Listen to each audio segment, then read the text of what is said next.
નમસ્કાર, હું મનીષા ઠેસિયા. અમારી યુટ્યુબ ચેનલ ગુજરાત સમુદાયમાં આપનું સ્વાગત છે. આજથી 2 દિવસ માટે વડાપ્રધાન નરેન્દ્ર મોદી ગુજરાતના પ્રવાસે છે. ગુજરાતમાં અલગ અલગ શહેરોમાં, ખાસ કરી અમદાવાદ, ગાંધીનગર અને મહેસાણામાં અલગ અલગ ખાતમુહૂર્ત અને લોકાર્પણના કામ પ્રધાનમંત્રી નરેન્દ્ર મોદીના હસ્તે થવાના છે. મોદીની આ મુલાકાતને લઈ છેલ્લા કેટલાક દિવસથી તડામાર તૈયારીઓ થઈ રહી હતી. ખાસ કરી અમદાવાદના નિકોલ વિસ્તારમાં જે જાહેર સભા થવાની છે પ્રધાનમંત્રી નરેન્દ્ર મોદીની, તેને લઈ જે તડામાર તૈયારીઓ થતી હતી તેને આખરી ઓપ આપ્યા બાદ આજથી વડાપ્રધાન નરેન્દ્ર મોદી ગુજરાતના પ્રવાસે છે. 25મી અને 26મી વડાપ્રધાન નરેન્દ્ર મોદીની આ ગુજરાત મુલાકાત અલગ અલગ કાર્યક્રમમાં તેઓ હાજર રહેશે. વિકાસના કામોનું લોકાર્પણ અને ખાતમુહૂર્ત કરશે. ખાસ કરી 5,477 કરોડના વિકાસના કામો કે જેનું લોકાર્પણ અને ખાતમુહૂર્ત વડાપ્રધાન નરેન્દ્ર મોદીના હસ્તે થવાનું છે. પ્રધાનમંત્રીની આ મુલાકાતને લઈ તંત્ર તડામાર તૈયારીઓમાં હતું. અમદાવાદ આગમન બાદ એરપોર્ટથી સીધા નિકોલ સુધી જે 1.5 કિલોમીટરનો લાંબો રોડ શો થવાનો છે અને આ ઉપરાંત 2 દિવસીય મુલાકાત દરમિયાન વડાપ્રધાન અમદાવાદ, ગાંધીનગર અને મહેસાણામાં અલગ અલગ વિકાસના કાર્યોનું લોકાર્પણ કરશે. વડાપ્રધાનની ગુજરાત મુલાકાતના પગલે અમદાવાદ એરપોર્ટથી માંડી અને ખાસ કરી નિકોલ ખોડલધામ સુધી જે રોડ શો નું આયોજન થયું છે ને આ માર્ગો પર અલગ અલગ સાંસ્કૃતિક કાર્યક્રમો જે દર વખતે વડાપ્રધાન નરેન્દ્ર મોદીની મુલાકાત સમયે હોય છે. રોડ શો દરમિયાન રોડની બંને બાજુ અલગ અલગ સાંસ્કૃતિક કાર્યક્રમો પણ કરવામાં આવતા હોય છે અને તેના માટે ખાસ સ્ટેજ પણ ઊભા કરાતા હોય છે.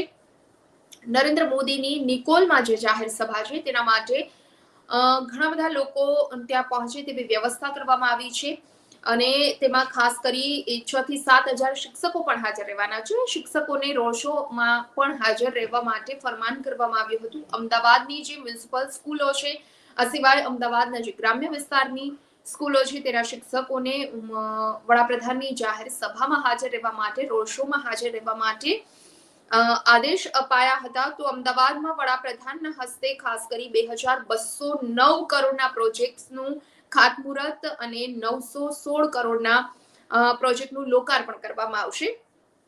133 કરોડથી વધુના ખર્ચે પ્રધાનમંત્રી આવાસ યોજનાના ISSSR ઘટક હેઠળ રામાપીરના ટેકરાના સેક્ટર 3 ખાતે આવેલી ઝુંપડપટ્ટીના વિકાસનું પણ લોકાર્પણ વડાપ્રધાન નરેન્દ્ર મોદીના હસ્તે થશે. આ ઉપરાંત શેલા, મણિપુર, ગોથાવી, સનાથલ અને તેલાબ માટે સ્ટ્રોમ વોટર ડ્રેનેજ સિસ્ટમ સહિત અમદાવાદ શહેરના અન્ય પ્રોજેક્ટનું પણ ખાતમુહૂર્ત કરવામાં આવશે. અમદાવાદ પશ્ચિમની વાત કરીએ તો પશ્ચિમમાં સ્ટેમ્પ એન્ડ રજિસ્ટ્રેશન ભવનનું ખાતમુહૂર્ત પણ વડાપ્રધાનના હસ્તે કરવામાં આવનાર છે. આ ઉપરાંત અમદાવાદ શહેરમાં ખાસ કરી જે સૌથી વધારે સમસ્યા સર્જાતી હોય, જનતા જેનાથી પરેશાન છે એ સમસ્યા છે ટ્રાફિકની સમસ્યા.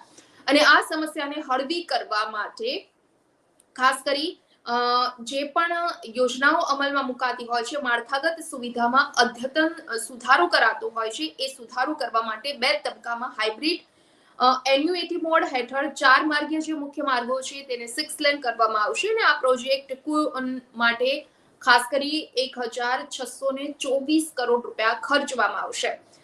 ગાંધીનગરમાં પણ 555 કરોડના વિકાસ કાર્યોનું લોકાર્પણ અને ખાતમુહૂર્ત વડાપ્રધાન નરેન્દ્ર મોદીના હસ્તે થવાનું છે.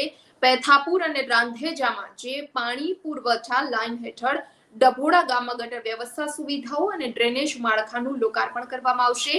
મહેસાણાને કુલ 1,796 કરોડના પ્રોજેક્ટ્સની ભેટ આપવામાં આવશે વડાપ્રધાનના હસ્તે. 2 ટ્રેનનું ફ્લેગ આફ્ટર કરાશે અને વડાપ્રધાન 1,400 કરોડથી વધુના રેલવે પ્રોજેક્ટ દેશને સમર્પિત કરશે.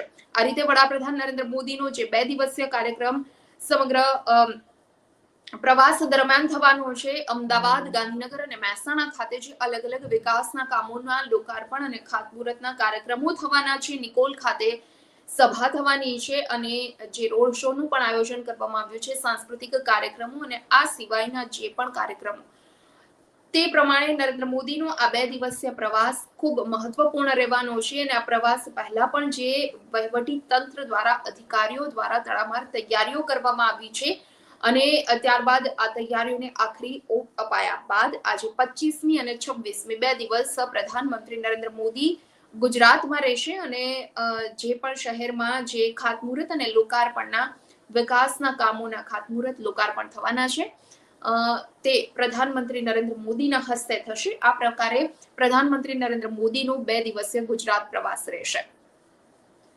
ચર્ચામાં અત્યારે બસ આટલું જ. આવતીકાલે કોઈ નવા ટોપિક સાથે જોડાશું. આ ટોપિક આપને પસંદ આવ્યો હોય તો વિડીયો લાઈક એન્ડ શેર કરવાનું ભૂલશો નહીં અને ખાસ અમારી ચેનલ ગુજરાત સમુદાયને આપ સબસ્ક્રાઇબ કરી લેશો.